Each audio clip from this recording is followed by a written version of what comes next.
The premiere of Snow White is coming up this week, but Variety is reporting that Disney is doing something a little different. They're actually banning outside media.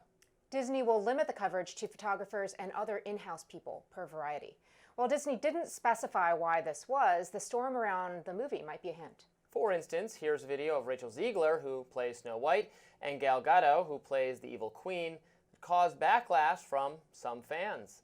We absolutely wrote a Snow White that is not going to be saved by the prince. She's not going to be saved by the prince, and she's not going to be dreaming about true love. She's dreaming about becoming the leader she knows she can be, and the leader that her late father told her that she could be if she was fearless, fair, brave, and true.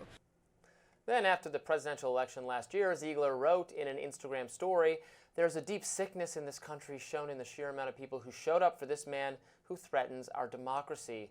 May Trump supporters and Trump voters and Trump himself never know peace." Naturally, many on the right bashed her for those comments, including Megyn Kelly, who called her a pig. Zegler did apologize after making that statement. Zegler has also been vocal about her support for the Palestinians. Gadot, on the other hand, gave a speech this month at the Anti-Defamation League's annual summit. Here she is. Never did I imagine that we would witness such a day of such death and destruction of Jews in our lifetime.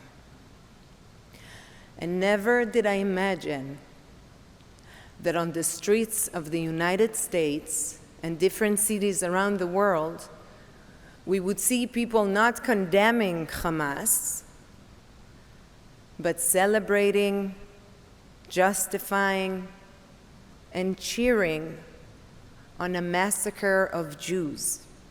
Then you have the dwarves issue. Game of Thrones actor Peter Dinklage, who has dwarfism, ripped Disney for using dwarves in their movies because he said it wasn't progressive. Now, then Disney replaced them with CGI dwarves, which made other dwarf actors actually mad since Disney was essentially replacing them. That's good work for you if you're a dwarf actor, would be to land in a Snow White production. And I thought that was a really unfair thing for Peter Dinklage to do. To say I was judging you for messing up his name. He's our guy. Well, I like Peter Dinklage, but saying that, you know, he obviously got famous for playing a dwarf character on Game of Thrones. Right. So to say that, you know, it's wrong or like demeaning or whatever to cast dwarves in dwarf roles, well, what are you supposed to? I mean, that's good work for people who are dwarf actors, and that's how they felt. So anyway, that's a little bit aside from the main issue, which is that Rachel Zegler is not very popular with conservatives because she has a lot of contempt for them. She's expressed sentiments of contempt for them. She's actually seemed to express contempt for the entire Snow White project. It is a beloved fantasy story of a beautiful princess being rescued by a prince. If we're going to do, you know, revisionist feminism. What's that? Which I'm going to judge. Yeah. Revisionist feminism for everything, it just alienates some people. Now, Gal Gadot is disliked by the left for being a supporter of Israel, and I believe she served briefly in the IDF. She did, yeah. So she is known to be a supporter of IDF. I think she's But that's awesome. Their conscription policy, of right. course. Everybody's. I love Gal Gadot. I think she's a great actress. She's Wonder Woman. She'll always be Wonder Woman. Wonder Woman 2 was terrible, but Wonder Woman 1 was very good, and I've liked her in some other things. She was great in Death on the Nile, which is one of my favorite Hercule Poirot stories. I've not seen that. It was really good. Yeah, I mean, I think most of the criticism and controversy that we've seen has been around the reimagining of a story that doesn't meet today's standards of feminism. I think that's kind of a reasonable place to be honest. Far be it from me to tell Disney how to make stories interesting and how to inspire little girls. I don't really get to that particular set of critiques. Oh, far be it from me. No, I'm going to tell them exactly what they should do. I'm happy to order them around all the time. You know, I've complained, I think you were here when I was discussing how they've ruined the Star Wars universe.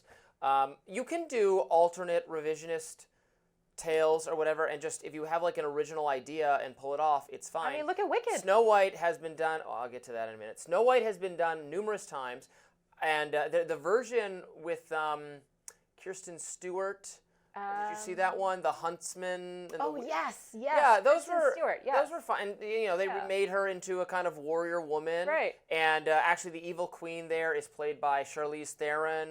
And Chris Hemsworth. Yeah, Chris Hemsworth. And it was a pretty good movie. yeah. And she has like really cool evil powers. I like her visual style. She like shoots swords, Milk shrapnel. and all that stuff. Yeah, it just had cool visuals. So you can do it. It's fine. It's just like, but also, what people like about the story is the nostalgia and the sweetness of there's nothing wrong with beautiful maidens being rescued by traditionally masculine heroes. Like it's not everything has to be redone and made It doesn't, but I do think and that that's the criticism of Disney now, that they're making everything woke and feminist. And as South Park, I can't repeat the things South Park said about the criticism of Disney, but it's very accurate. If you have nostalgia, you can always go back and watch the original version. I think the thing about art is that it is meant to be recreated, redesigned, reimagined, and done in different ways over and over and over again. I think we should be applauding that as opposed to criticizing it. But then just make a new story.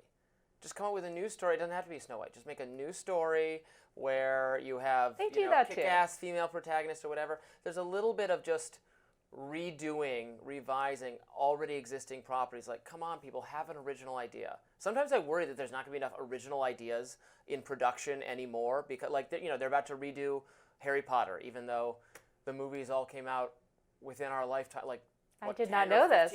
They're all adults now. They're redoing the Harry Potter stuff, and it's like, okay, the books are great, the movies are great, they're not that old. We're going to draw on this well again already? Maybe they will reimagine Harry Potter, and it will open our eyes to something else. I don't want them to do that. My view of the world, come up with optimism. a new story. Do something new. Also, you could still set it in the Harry Potter universe and tell like a different story that takes place before or after or involves different characters. Why does it have to be the same thing redone when we liked it just fine the first time? This might be the next stage of your career, Robby. You could go I got a lot of ideas. Rewrite and revise all of these different stories. I mean, if I could magically make any one person on Earth appear here for an interview, it would be J.K. Rowling, so that I could talk to her about my ideas for Harry Potter sequels. But I just get so sick of the same thing. Is that an official invitation? You look at the camera. She's welcome to come on the show. Yes, I'm sending that out into the ecosystem. So I don't know. I think I reserve judgment until I would see it. Although I'm not really inclined to see this movie. I'm not. The Snow White is a little bit boring. It might not be my favorite of all the many Disney stories that inspired me as a young girl. I do take issue with you saying they never do the other new stories. I mean, it wasn't that long ago that Frozen and Frozen 2 came out. It was kind of revolutionary for being entirely about women protagonists. And yes, Encanto, you had Mulan. I mean, these are all very interesting. I didn't see Moana 2. I liked Moana. Moana 1 is amazing. Moana was good. Yeah, Moana 2 is, I think it's hard to top the original. Yeah. Do your kids like them? Of course, yes. My children are obsessed. Big Disney fans? Yes, absolutely. All right, that does it for us today on Rising. Be sure to like, share, and subscribe so you never miss any content. And for those of you who like to listen while on the go, we're now available anywhere you can find podcasts. Thanks so much for tuning in. See you later.